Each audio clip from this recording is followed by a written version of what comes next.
Ok. Bom, irmãos, graça e paz.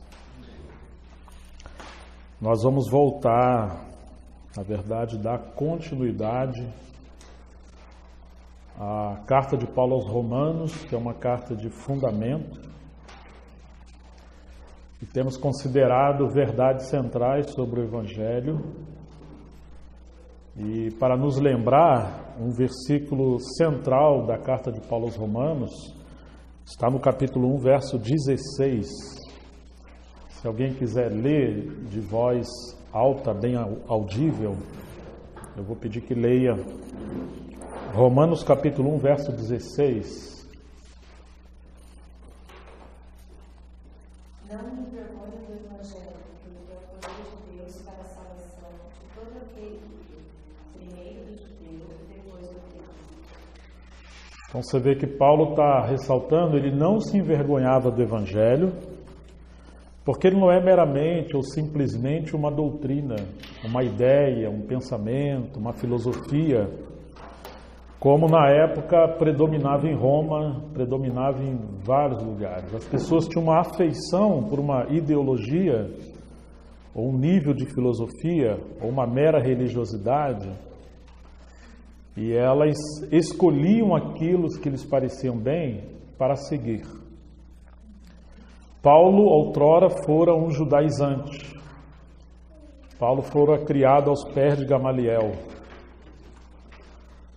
Paulo foi um fiel naquilo que ele seguia, até o dia que ele encontrou o Evangelho. E segundo esse texto, por um lado, o Evangelho ele é uma pessoa, como diz o capítulo 1, que é a pessoa do nosso Senhor Jesus Cristo. O poder de Deus é uma pessoa. E por outro lado, essa pessoa ela é poderosa. Quando ela é pregada em mensagem e recebida por fé, ela é poderosa para transformar nossas vidas. Então uma religião não faz isso. E Paulo se encontrou com esse Evangelho. O Evangelho o capturou no caminho de Damasco. E uma vez que Paulo teve os seus olhos abertos pela riqueza do Evangelho, ele fora transformado e ele se tornou um mensageiro do Evangelho.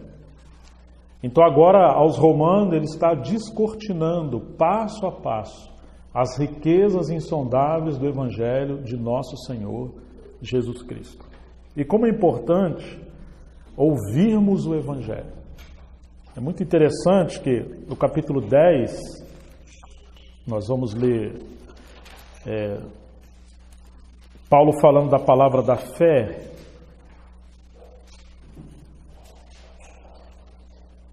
Então ele relaciona a justiça que procedia da lei. O homem que praticasse as coisas da lei, ele viveria, mas o homem nunca conseguiu praticar. Por isso, como o salário do pecado é a morte, o homem sempre estava sob condenação. No capítulo 10, o verso 5, ele diz assim, olha, Moisés escreveu que o homem que o praticasse, a justiça decorrente da lei, viverá por ela. Mas a justiça decorrente da fé, assim diz, não pergunte em teu coração quem subirá ao céu, isto é, para trazer do alto a Cristo, ou quem descerá ao abismo, isto é, para levantar Cristo dentre os mortos. Ou seja, não tente tornar o Evangelho um assunto de racionalização. Não tente tornar o Evangelho uma dedução lógica. O Evangelho não é uma mensagem, vamos dizer, racional no cunho científico, acadêmico. Não é um ambiente academicista. O Evangelho é uma questão de fé na obra infalível e imutável e histórica de nosso Senhor Jesus Cristo.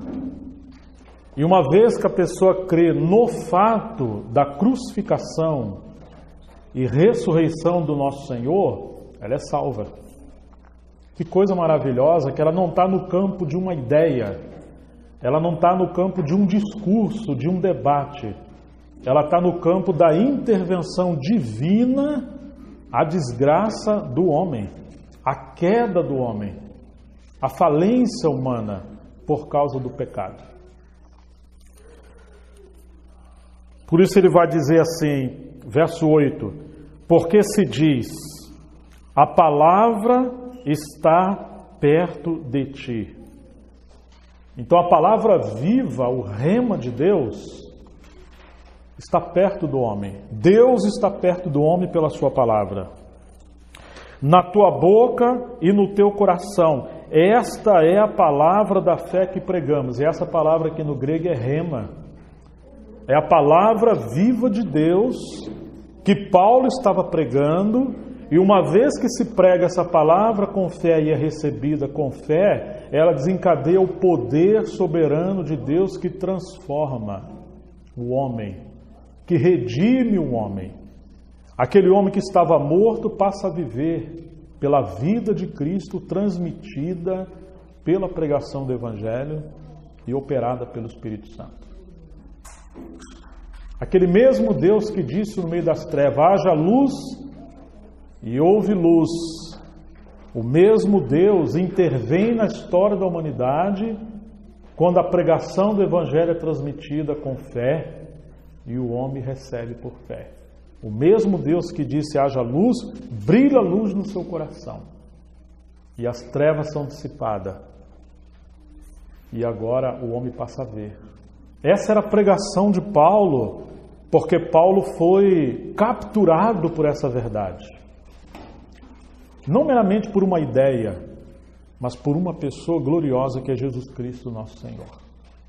Então ele segue dizendo, porém que se diz, a palavra, verso 8, está perto de ti. Irmãos, precisamos crer nisso. Nós precisamos crer que a palavra está perto de nós.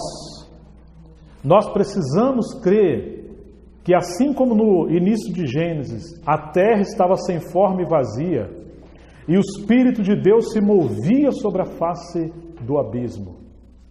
Vocês que se lembram disso? E disse Deus, quer dizer, o Espírito estava ali como que chocando, como diz o pensamento no hebraico, trabalhando para gerar vida, trabalhando para responder à intervenção da palavra de Deus. Quando Deus falou, o Espírito Santo interviu e do caos Deus restaurou a terra e colocou ordem no universo. Essa mesma palavra de Deus que é viva e eterna, pelo qual o universo foi criado, pelo qual o universo é sustentado, essa mesma palavra, disse Paulo, está perto de você, essa palavra está perto de mim. A palavra está perto de ti, na tua boca e no teu coração. Qual é um dos problemas, talvez, maior de um cristão? É que ele começa a crer na mentira quando ele atenta para aquilo que é passageiro, para aquilo que se vê. Paulo diz, não devemos atentar para as coisas que se vê, porque as coisas que se vê são passageiras. E as que se não vê são eternas. Devemos colocar os olhos naquilo que não se vê com os olhos humanos, mas se vê com os olhos eternos pela fé. Então, quando você olha a questão exterior, tudo está em caos. Quando você atenta para a sua carne, para a sua mera humanidade, quão fracassado você e eu somos. O inimigo quer que nós venhamos nos ver fora de Cristo. E isso é um grande problema. Quantas coisas, irmãos, são meramente passageiras. Às vezes nós temos mais fé para crer no caos do que crer na palavra que Deus proclamou do que Ele fez e seguirá fazendo. Que coisa terrível é isso, irmãos. Nós precisamos ser pessoas que creem na palavra de Deus, porque diz a palavra está perto de ti, na tua boca e no teu coração. Quando você se volta à palavra de Deus e começa a proclamar a palavra de Deus, aquilo que é verdade na Bíblia, aquilo que é uma verdade nas Escrituras, que é uma verdade objetiva, ela começa a ser uma verdade substancial, experimental em sua vida. O Espírito Santo quer tornar a realidade espiritual aquilo que é uma verdade objetiva nas Escrituras. A verdade está em Cristo. Mas uma vez que recebemos Cristo pela fé, essa verdade pelo Espírito Santo se torna a nossa realidade espiritual. Como disse Paulo, criei, por isso falei. Vocês se lembram que Paulo falou isso? Criei, por isso falei. Nós precisamos também crer e por isso falar. Confessar. A palavra não está longe de você. Não creia na mentira, não creia na dúvida. A palavra está perto de ti. E aonde está mais essa palavra? Na tua boca e no teu coração. E como disse o Senhor a Jeremias, abra a tua boca, e o que o Senhor falou que faria? Eu a encherei. Por que você está de boca fechada? Por que você aceita essa incredulidade, esse pânico, essa depressão, no sentido de crer na mentira sobre você, de que o pecado vencerá? Não, o pecado jamais terá domínio sobre vós.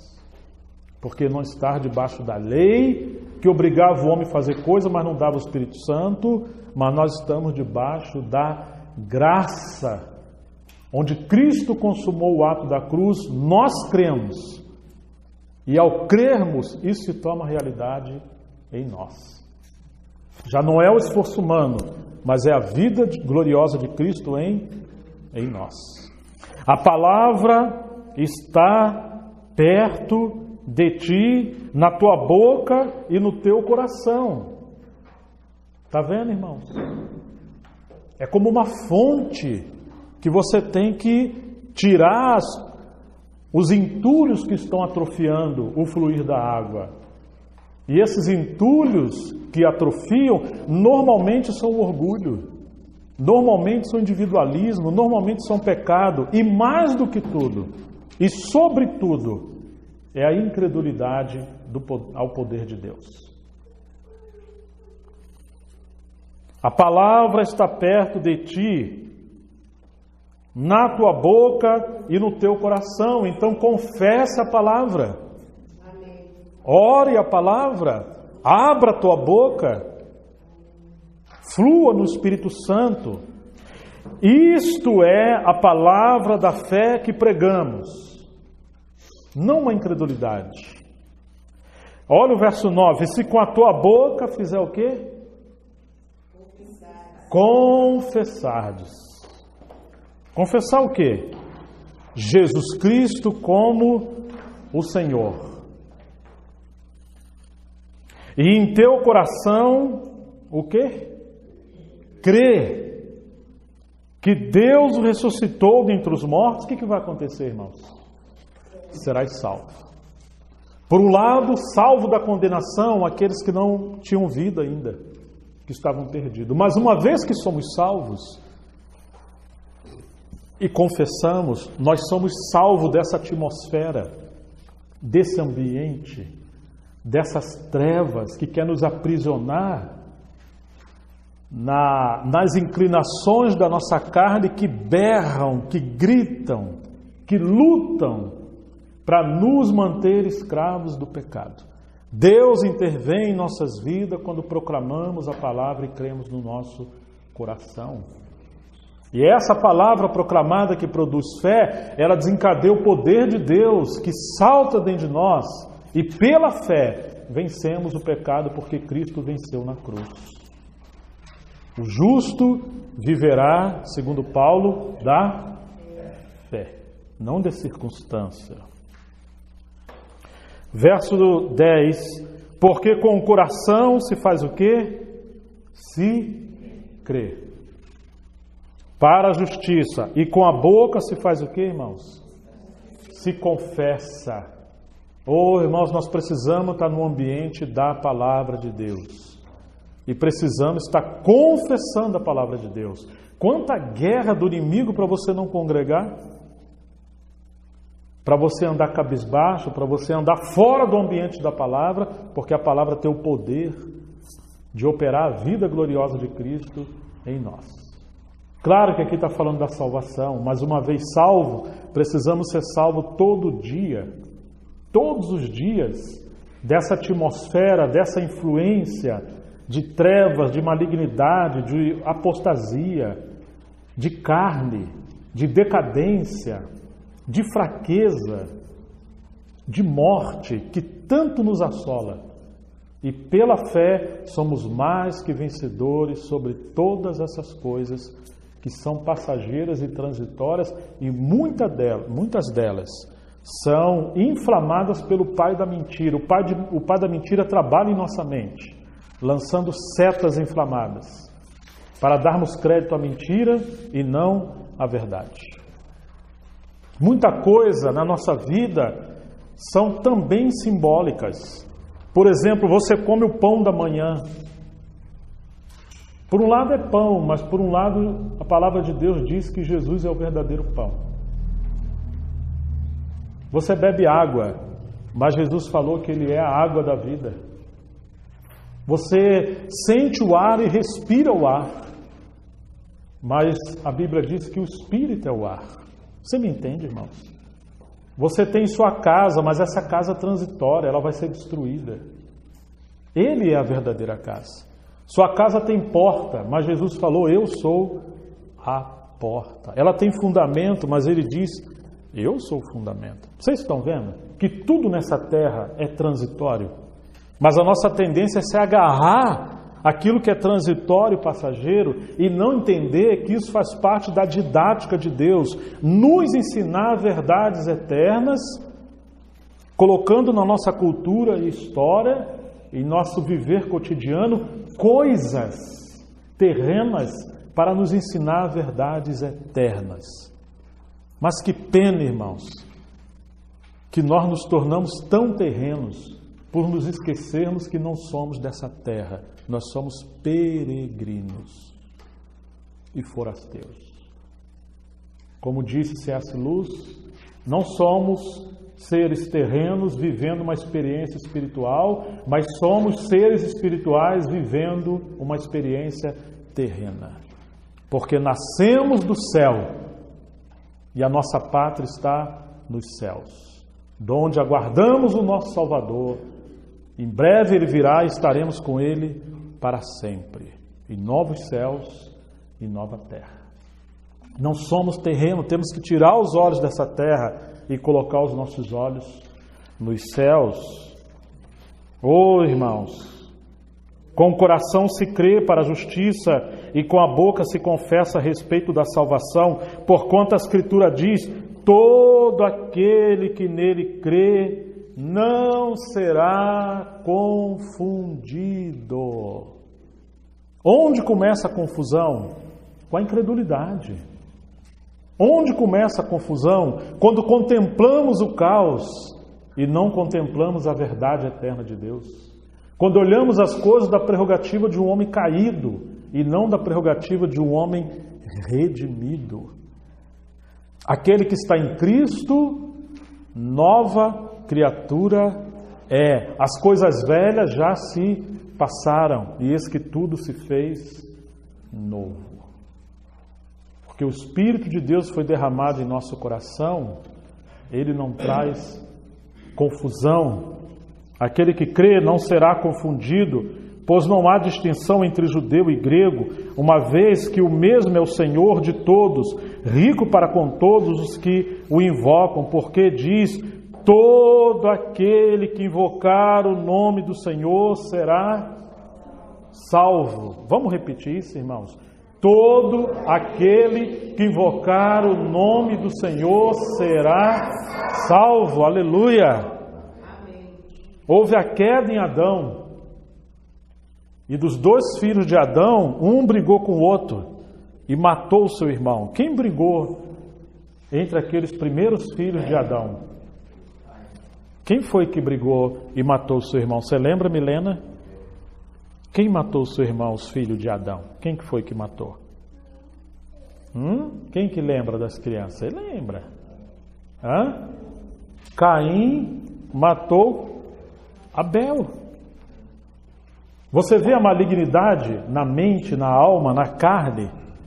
Você vê as características da natureza de Satanás transmitida ao homem quando a serpente o picou, na simbologia, quando o homem pecou ouvindo o maligno. Agora esse veneno da serpente, que é a rebelião, é a desobediência, está em todos os homens. Mas graças a Deus, Adão e Eva geraram um outro filho chamado Enos. E aí diz que Enos passou a invocar o nome do Senhor. E quando agora Enos passa a invocar o Senhor, a salvação de Deus volta a chegar ao homem. E aí você vê que a linhagem daqueles que foram usados por Deus é a linhagem daqueles que invocam o nome do Senhor. Portanto, todo aquele que invocar o nome do Senhor será salvo. Ele olha para os céus, ele não olha para a terra, irmãos. Olha o nosso Senhor Jesus, olha em João 17, olha em João 11. Quando ele vai orar, sabe o que ele faz? Erguendo seus olhos aos céus e diz: Pai. Porque essa terra quer nos atrair para olhar para baixo, para sermos como aqueles corcundas que não poderiam servir como sacerdotes. Eles eram debilitados. Deus quer olhando-nos para os céus. Às vezes nós estamos no meio de situações, o que a Bíblia diz para a gente fazer? Invocar o nome do Senhor. O que acontece quando um homem vai procurar algo no seu guarda-roupa e ele não acha? A quem ele chama? A quem ele grita muitas vezes? Hein, Utibe? Quando você não acha as coisas, você chama quem? Pronto. Se ela estiver longe, você fala baixo ou alto? Alto. E ela vem. E ela vem, fala: o Tibe está aqui na sua frente, aqui, você não está vendo? Não é assim, Rafaela? E Mira, e Dona Guaceira. O Renato não está achando quase mais nada, né, Guaceira? Vocês estão vendo o que Deus fez? Ele nos ensina em coisas do cotidiano. As coisas estão na nossa frente, no guarda-roupa de Deus, na providência de Deus. Nós não enxergamos. Mas quando nós clamamos, todo aquele que invocar o nome do Senhor, assim como você invoca o nome da sua esposa, e ela te exorta e fala: está aqui. Não é possível que você não está vendo. Deus fala: meu filho, está aqui, ó. Sempre esteve aqui. Sempre esteve aqui. É só uma aplicação, viu, irmãos? É só uma aplicação. Hã? As mulheres estão exortando os homens, perguntando se está cego, né? Você não tem isso não, né, Muralha? Você tirou um pouquinho do lugar, já era. O negócio está do nosso lado. Mas, irmãos, não é assim. Agora, o que o Senhor está falando para nós? Meu filho, se o pecado está te rodeando, se o espírito da morte, da incredulidade, se o caos que está inflamado, né, nesse mundo está te transtornando, invoque o nome do Senhor, serás salvo.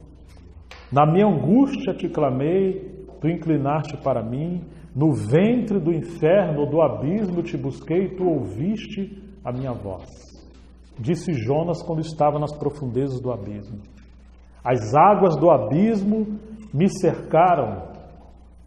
Ele está dizendo que as algas se enrolaram por sua cabeça, por todo o seu corpo. O inferno, o abismo, estava tragando Jonas. No ventre do inferno, você imagina isso? O que ele fez? Ele clamou ao Senhor. E o Senhor o ouviu e o libertou. Assim foi com Davi, assim foi com todos aqueles que estavam passando por momentos terríveis na vida dele.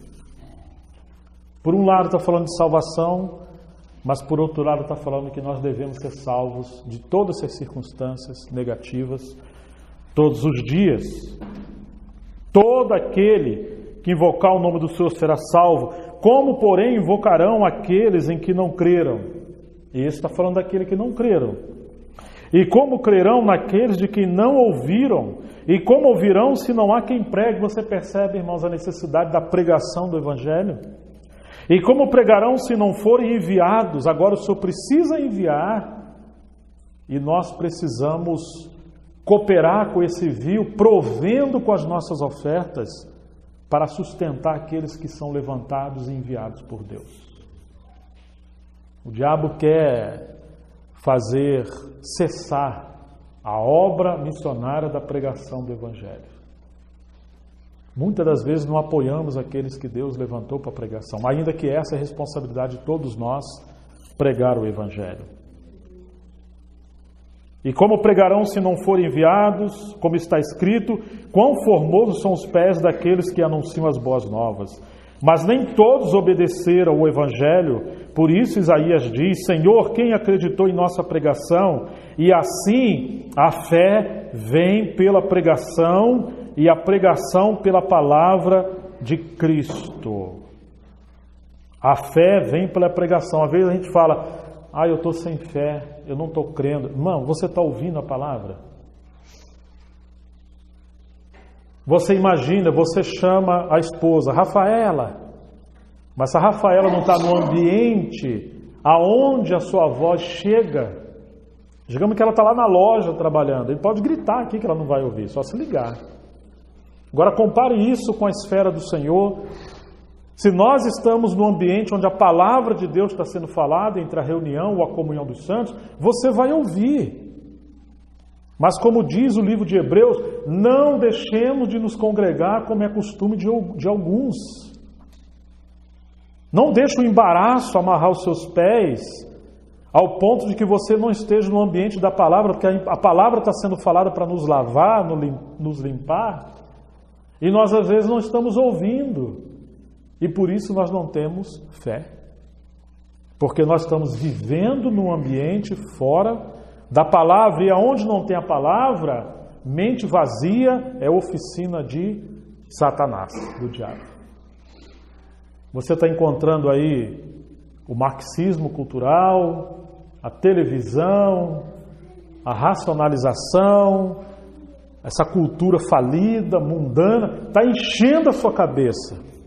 E às vezes nós cremos mais nessa desgraça desse mundo do que na palavra viva de Deus. Me entende, irmãos? Teve um fato histórico que aconteceu. Um filho não era muito obediente ao pai e o pai o amava de todo o seu coração. Esse filho queria um carro e o pai ficou numa crise se o filho iria administrar bem esse veículo. Então esse pai buscou o Senhor. O que esse pai fez? Ele comprou o carro como um grande presente, mas ele colocou essa chave dentro de uma Bíblia.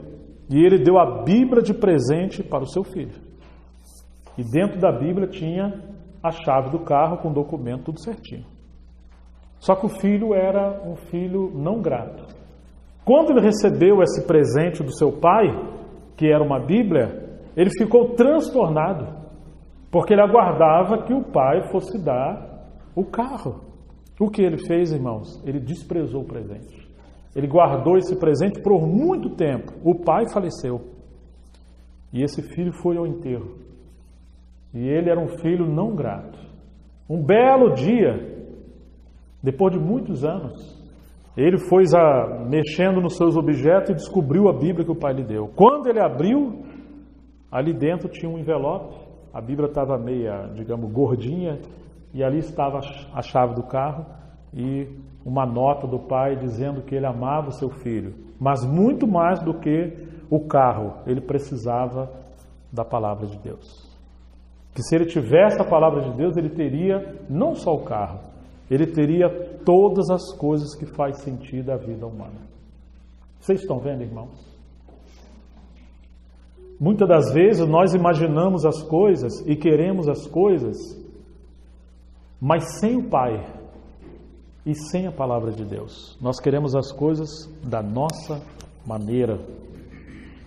Como creremos se nós vivermos uma vida fora da palavra de Deus? Às vezes, muitas coisas já foram nos dadas, mas nós desprezamos a palavra de Deus como esse filho rebelde.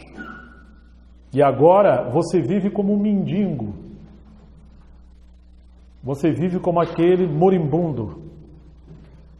Porque ainda que a Bíblia fale e decreta o que você não crê que você é em Cristo uma nova criatura.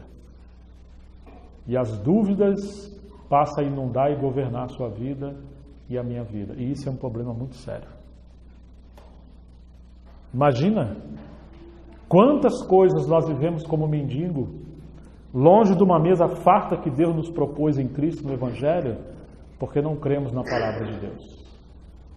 Irmãos, o Evangelho é o poder de Deus para a salvação e transformação de todo aquele que nele crê.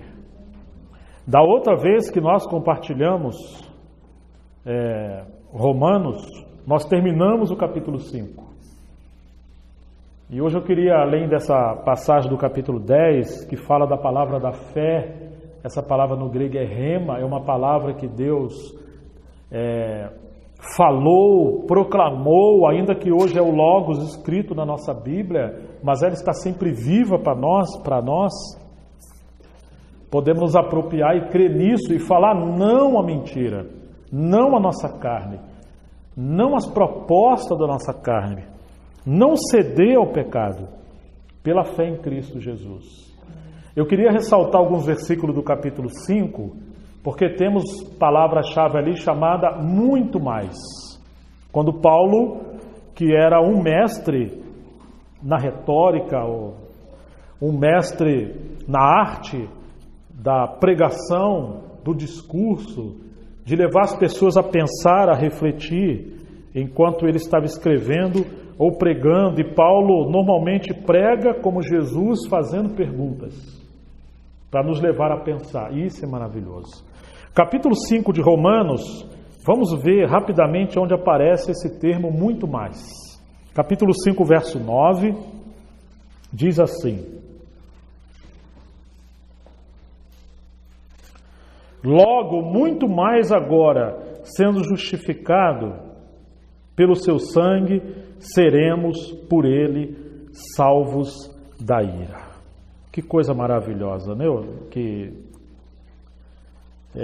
Existe esse termo muito mais, fazendo comparação ao que o pecado gerou no homem. Agora, muito mais, nós seremos salvos, seremos justificados pelo seu sangue e seremos salvos da ira. Versículo 10: porque se nós, quando inimigo, fomos reconciliados com Deus mediante a morte do seu Filho, muito mais, estando já reconciliados, seremos salvos pela sua vida. O verso 9 fala salvos da ira pelo sangue, e o verso 10 fala de salvos pela sua vida.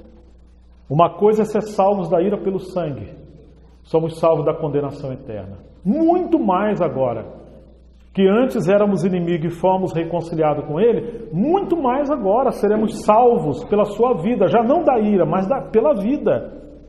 E a vida nos salva de quê? Da vida velha, do pecado em nossa vida, da morte em nossa vida, da influência da queda em nossa vida.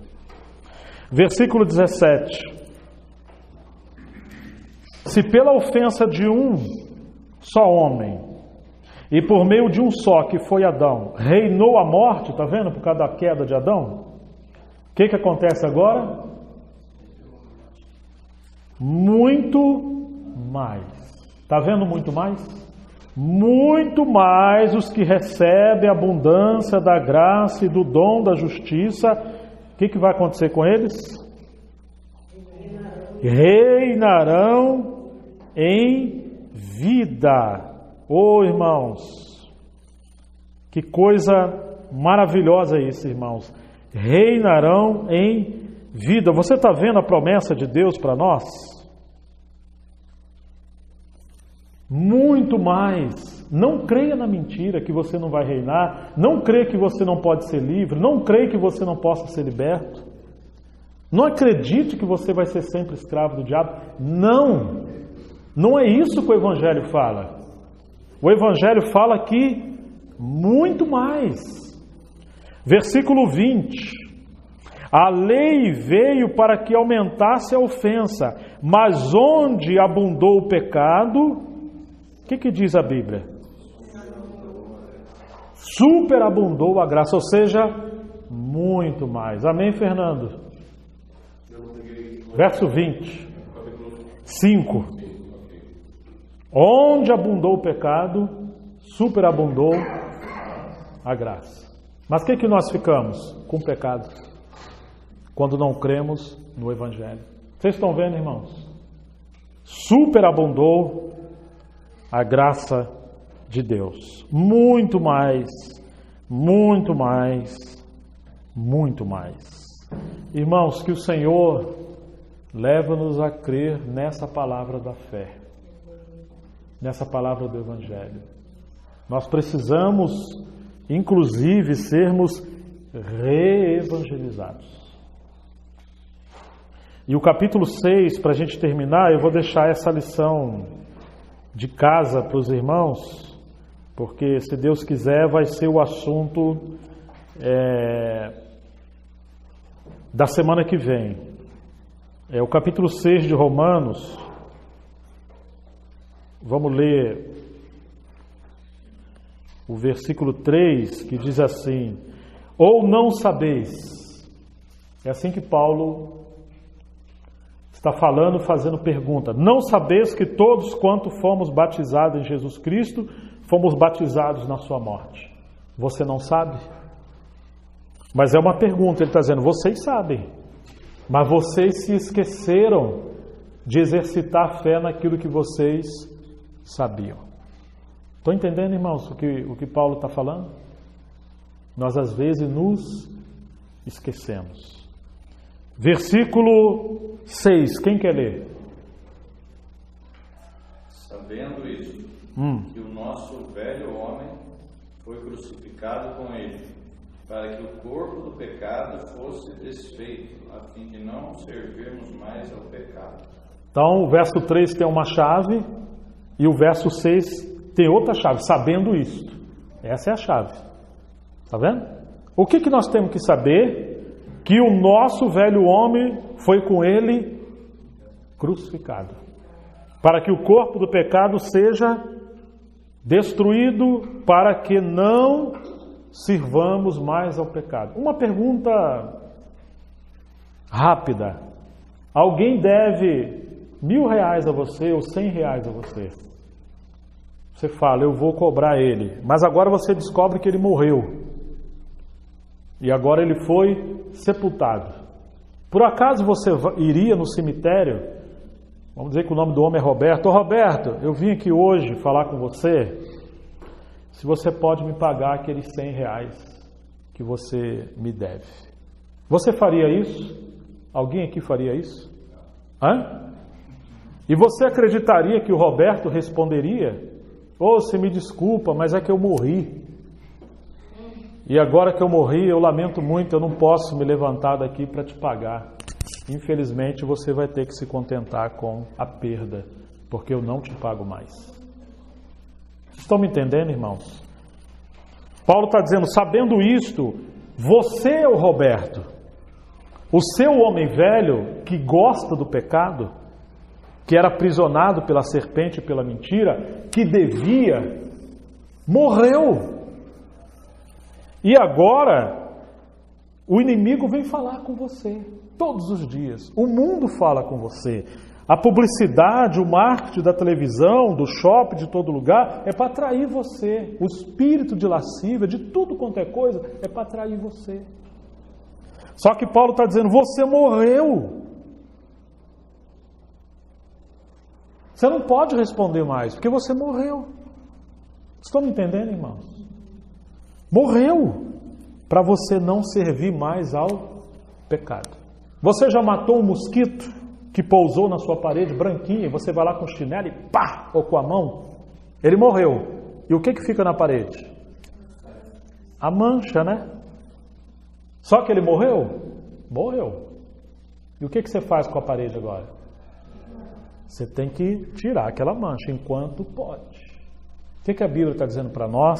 Sabendo isso, que você é um mosquito que perturbava e era perturbado. Você morreu. Aí esse desejo de pecado, e essa dúvida, e essa saudade, E essa lembrança daquelas coisas, isso é a mancha do corpo do mosquito na parede. Mas ele morreu. Não fale mais com ele. Agora, assim como a água, ou o produto que a esposa vai usar, ou o homem deve usar para limpar a parede, não só a mulher, remove a mancha do mosquito na parede, a palavra nos liberta da sombra do corpo, do pecado que precisa ser desfeita. É isso que está aqui no verso 6. Para quê, irmãos? Para que assim como o mosquito não voa mais, o Roberto não sai mais do cemitério, você não ceda mais ao pecado. Está claro isso, irmãos? Você morreu. É isso que Paulo está dizendo. E por fim, versículo 11. Assim também vós, já que você tem que saber no verso 3, e agora que você sabe, você se considera, o que diz o verso 6? Considerai-vos mortos. Não se considere vivo, considere-se morto. O que diz o verso 11? Assim também vós, faça o quê? Considerai-vos mortos. O 6 fala sabendo, né? E o 11 fala considerai-vos. Não posso mais ir lá. Não posso mais fazer. Não vou mais ouvir. Por quê? Porque você precisa também, pela fé, acreditar que você morreu. E por fim, o verso 13: nem tampouco apresenteis os vossos membros ao pecado por instrumento de iniquidade, mas faça o quê? Apresentai-vos a Deus como? Verso 13, como? Vivos dentre os mortos. Estão vendo, irmãos, como é que Paulo está mostrando para nós? Primeiro você tem que saber, que é o verso 3. E o verso 6 ele retifica, sabendo isso, você morreu. O verso 11, ele diz, considere, lembre-se sempre, considere, né? Quando vê aquela tentação de ligar a televisão e ver aquele filme, aquelas coisas, considere. O bom é não ter televisão, mas se tiver, considere. Morreu. Quando vem desejo de comprar coisa, de fazer coisa, morreu. E o verso 13, ele diz, o que tem que fazer agora? Apresentai-vos. E os vossos membros, que membros são esses? A sua mão, seus pés, seus olhos, todos os membros do meu, do seu, dos nossos corpos. Aquilo que você ia pegar, não pegue mais. Se a tua mão esquerda te escandaliza, como é que ela te escandaliza? Seu membro está querendo pegar objetos, coisas, livros, seja lá o que for. Estão entendendo, irmãos? O que a Bíblia diz? Arranque a sua mão fora. É melhor você entrar no céu faltando uma mão do que com todo o seu corpo você ir para o inferno. Claro que ele não está falando literal para você pegar um facão e arrancar a sua mão. Viu, Tigo? Tem que te explicar porque você... né? Mas na era da igreja, a Idade Escura e a Idade Média, eles realmente fizeram isso. Alguns arrancaram os seus olhos, outros arrancaram as suas mãos. Que eles queriam uma vida tão santa para não pecar, que eles fizeram isso literalmente. Mas é melhor alguém fazer isso literalmente, ficar sem mãos, do que com todo o seu corpo desonrar a Deus e só gerar vergonha para o Senhor. Mas isso ele está falando pela fé. Irmãos, o Evangelho do nosso Senhor é o Evangelho das insondáveis riquezas de Cristo Jesus. E lembre-se disso, Cristo habita em você. E o Cristo que não peca mais, na verdade ele nunca pecou. O Cristo que não peca, que venceu a morte, o pecado, o inferno, a fraqueza, a debilidade, a solidão, o individualismo e tantas coisas, mora em você, vive para a glória de Deus Ele quer que você fale sim a Ele dentro de você. Permita Ele viver em você e você viva uma vida exercitando a fé nele. Ele que é o intercessor, viu, Murad? Ele que é o intercessor que mora em você. Ele quer que você separe tempo para interceder com Ele. Entendeu? Está dentro de você, está dentro de mim. Não sai por aí correndo logo quando acorda e trabalhando, depois você não tem mais tempo. Pela fé, falar, na minha alma já clama de manhã. Pela fé, irmãos, em nome de Jesus, Pai, eu estou aqui. Não sei orar, mas aquele que me ajuda em nossa debilidade, ora através de mim. Irmãos, que o Senhor continue falando em nosso coração. Não me envergonho do Evangelho de Deus. Por quê, irmãos? Porque ele é o quê? O poder de Deus para a salvação de todo aquele que nele crê. Crie, por isso falei. Nós também cremos e por isso falamos. Então precisamos abrir a nossa boca e Deus a encherá. O inimigo nos acusa, segundo Apocalipse 12, uma vez por mês, 2 vezes por semana, como é que é? Todos os dias, Apocalipse 12. E eles venceram como? Entrando nas cavernas? Não. Eles venceram pelo testemunho. Está vendo aqui, irmãos? Ó, testemunho da verdade, testemunho de que Jesus Cristo é o Senhor, testemunho de que nós somos nova criatura, que nós somos um mosquito morto, que nós somos um Roberto sepultado. Ressuscitamos não como mosquito, como ovelhas. Não como o velho Roberto, mas como novas criaturas. Testemunhando, você precisa testemunhar. Orar em voz alta, proclamar diante de muitas setas que o inimigo lança na nossa cabeça. Até viver uma vida gloriosa em Cristo pela fé. Como disse Paulo, não sou mais eu quem vivo, mas Cristo vive em mim, e a vida que vivo nesse corpo, eu vivo não pelo esforço humano, eu vivo pela fé, por meio daquele que me amou e se entregou por mim. Amém, irmãos? Amém. Precisamos estar no ambiente da palavra. Essa palavra gera fé. Que Deus nos abençoe em Cristo Jesus, o nosso Senhor. Aleluia. Glória a Deus. Vamos orar, irmãos? Amém, Milena. Isso aí, gostei de ver, irmão. Glória a Deus.